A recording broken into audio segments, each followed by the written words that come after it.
தலைவர் விஜய்க்கும் அவரது மனைவி சங்கீதா அவர்களுக்கும் விவாகரத்து அப்படிங்கிற செய்தியை நிறைய பேர் தவறா விமர்சனம் பண்ணிட்டு இருக்காங்க. இதை பத்தின தெளிவான தகவல்களை நம்ம மக்களுக்கு சொல்லியே ஆகணும். வழக்கறிஞர் ஒருத்தர் தலைவர் விஜய் பக்கம் இருக்கிற எல்லா உண்மைகளையும் தெளிவா சொல்லியிருக்காரு.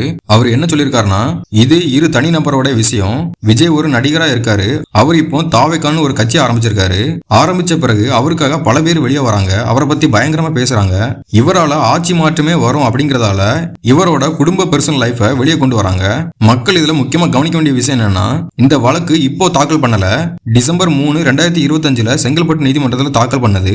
டிவோர்ஸ் கேஸ்க்கு கோர்ட்ல இருந்து கவுன்சிலிங் கொடுப்பாங்க, சேர்ந்து வாழ்றதுக்கு ஒரு வாய்ப்பு கொடுப்பாங்க.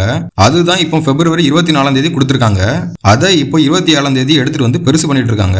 ஏதோ வழக்கே இப்பதான் போட்ட மாதிரி அவங்க பெருசா பண்றாங்க. இப்படி இந்த விஷயத்தை யார் வெளியே கொண்டு வராங்கன்னா, இவருக்கு எதிராக இருக்கிற எதிர்கட்சிகள் இவரோட நட்பெயரை எப்படியாவது களங்கப்படுத்தணும் அப்படிங்கிற ஒரு எண்ணத்தோட கொண்டு வந்திருக்கலாம். சினிமால உச்சத்துல இருந்த மாதிரி அரசியலும் உச்சத்துக்கு வந்துருவாரோ அப்படிங்கிற ஒரு பயத்துல கூட இதை பண்ணலாம். இதன் மூலமா எதிர்கட்சிகள்லாம் என்ன பிளான் பண்ணுவாங்கன்னா, இதை பாக்குற குடும்ப மக்கள் அவருடைய குடும்பத்தையே அவரால் பாத்துக்க முடியல அப்படின்னு ஒரு பிம்பத்தை ஏற்படுத்தி மக்களுடைய ஓட்டையெல்லாம் பிரிச்சிடலாம், மக்களுடைய மனநிலையை மாத்தலாம், இந்த பிரச்சனையை ஒரு அரசியலா கொண்டு போலாம் அப்படின்னு தான் யோசிப்பாங்க. ஆனா இது ஒரு குடும்பத்தோட பர்சனல் லைஃப். இதை அரசியல்ல ஒப்பிடவே கூடாது.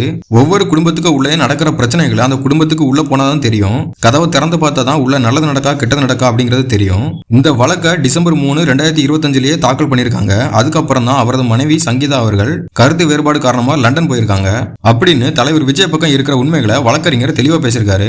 இப்படி எப்பவோ நடந்த பிரச்சனைகளை தேர்தல் நெருங்குற டைம்ல சொல்லி அதை பெருசுபடுத்தி அரசியலாக்கி சில பேர் அதை வச்சு மக்களை ஏமாத்தலாம்னு பாக்குறாங்க. ஆனா மக்கள் எல்லாருமே தெளிவா தலைவர் விஜய் பக்கம் தான் இருக்காங்க.